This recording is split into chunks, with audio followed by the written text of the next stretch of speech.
I am so proud of each and every one of you. We are here today because every single one of you stood tall and said, yes, we can. Yes, we can learn. Yes, we can succeed.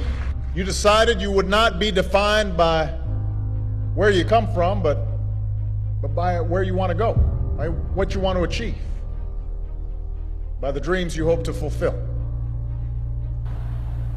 For we gather here tonight in times when the very foundations of our lives, the old order has been shaken. The old ideas and institutions have crumbled, and a new generation is called upon to remake the world.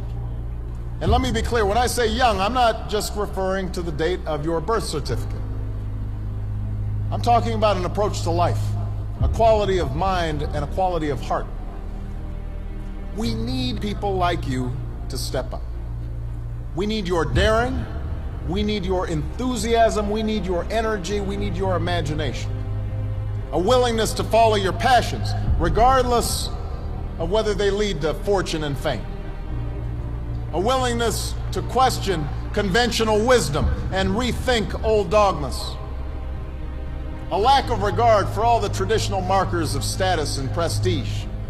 And a commitment instead to doing what's meaningful to you, what helps others, what makes a difference in this world. We're engaged in 2 wars and a struggle against terrorism. The threats of climate change, nuclear proliferation, and pandemic defy national boundaries and easy solutions. For many of you, these challenges are also felt in more personal terms. Perhaps you're still looking for a job. You're struggling to figure out what career path makes sense. Now, in the face of these challenges, it may be tempting to fall back on the formulas for success that have been peddled so frequently in recent years. It goes something like this. We too often let the external, the material things serve as indicators that we're doing well, even though something inside us tells us that we're not doing our best, that we're avoiding that which is hard but also necessary, that we're shrinking from rather than rising to the challenges of the age. And the thing is, in this new hyper-competitive age, none of us can afford to be complacent. That's true whatever profession you choose. Professors might earn the distinction of tenure, but that doesn't guarantee that they'll keep putting in the long hours and late nights and have the passion and the drive to be great educators. The same principle is true in your personal life. Being a parent is not just a matter of paying the bills, doing the bare minimum. It's not just bringing a child into the world that matters, but the acts of love and sacrifice it takes to raise and educate that child and give them opportunity. I'm standing here as president because of the education that I received. I know it's not always easy to do well in school. I know a lot of you have challenges in your lives right now. I get it. I know what it's like. My father left my family when I was 2 years old, and I was raised by a single mom who had to work and who struggled at times to pay the bills and wasn't always able to give us the things that other kids had. There were times when I missed having a father in my life. There were times when I was lonely and I felt like I didn't fit in. So I wasn't always as focused as I should have been on school, and I did some things that I'm not proud of, and I got in more trouble than I should have. And my life could have easily taken a turn for the worse. But my mother, my grandparents, they pushed me to excel. But I was lucky. I got a lot of second chances, and I had the opportunity to go to college and law school and follow my dreams. You can't let the past get you down. You have to let it motivate you. Everybody here has got a unique story like that to tell. Each of you knows what it took for you to get here. But in reaching this milestone, there's a common lesson shared by every graduate in this hall. It's not where you are or what you are. It's who you are. Because life will throw some things at you. Truth is, not a single one of the graduates here today has had as easy. Not a single one of you had anything handed to you on a silver platter. You had to work for it. You had to earn it. Most of all, you had to believe in yourselves. Yes, you've always been underdogs. Nobody's handed you a thing.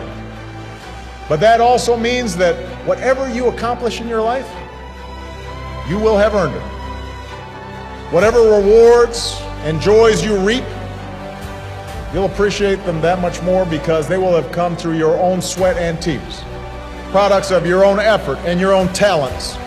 You've shown more grit and determination in your childhoods than a lot of adults ever will. That's who you are. We need everyone to broaden their ideas about what is possible. We need parents, politicians, and the media to see how success is possible, how success is happening every day. So that's why I came here today. Because if success can happen here, you have everything you need to get started. You've got no excuses. You have no excuses not to change the world. Did you study business? Go start a company. Or why not help a struggling non-for-profit find better, more effective ways to serve folks in need? You study nursing? Go. Understaffed clinics and hospitals across this country are desperate for your help. You study education? Teach in a high-needs school where the kids really need you. Give a chance to kids who can't get everything they need maybe in their neighborhood, maybe not even in their home, but we can't afford to give up on them. Prepare them to compete for any job anywhere in the world. You study engineering? Help us lead a green revolution, developing new sources of clean energy that will power our economy and preserve our planet. Find somebody to be successful for. Raise their hopes. Rise to their needs. That's what's made a difference in our lives, and it's going to make an even greater difference in your lives. Not just for your own success, because we live in a new world now. The hard road does not end here. Your journey has just begun. It won't protect you against every setback or challenge or mistake. You'll make some, I promise. You're going to have to keep working hard. You're going to have to keep pushing yourselves. And you'll find yourself sometime in situations where folks have had an easier time. They're a little bit ahead of you, and you're going to have to work harder than them. And you may be frustrated by that. You may have setbacks and you may have failures, but you're not done. You're not even getting started. And if you ever forget that, just look to history. Colonel Sanders didn't open up his first Kentucky Fried Chicken until he was in his 60s. Winston Churchill was dismissed as little more than a has-been who enjoyed scotch a little bit too much before he took over as Prime Minister and saw Great Britain through its finest hour. When you read a great story or you learn about an important moment in history, it helps you imagine what it would be like to walk in somebody else's shoes, to know their struggles. Each of them, at one point in their life, didn't have any title or much status to speak of, but they had passion, a commitment to following that passion wherever it would lead, and to working hard every step along the way. But if you do push yourselves, if you build on what you've already accomplished here, then I couldn't be more confident about your futures. I'm hopeful and I'm excited about what all of you can achieve. And I know that armed with the skills and experience and the love that you've gained, you're ready to make your mark on the world. So thank you. Thanks for inspiring me.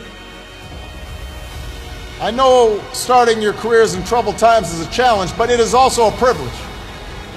Because it's moments like these that force us to try harder and dig deeper and to discover gifts we never knew we had, to find the greatness that lies within each of us.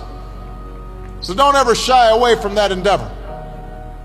I can promise that you will be the better for that continued effort. Congratulations.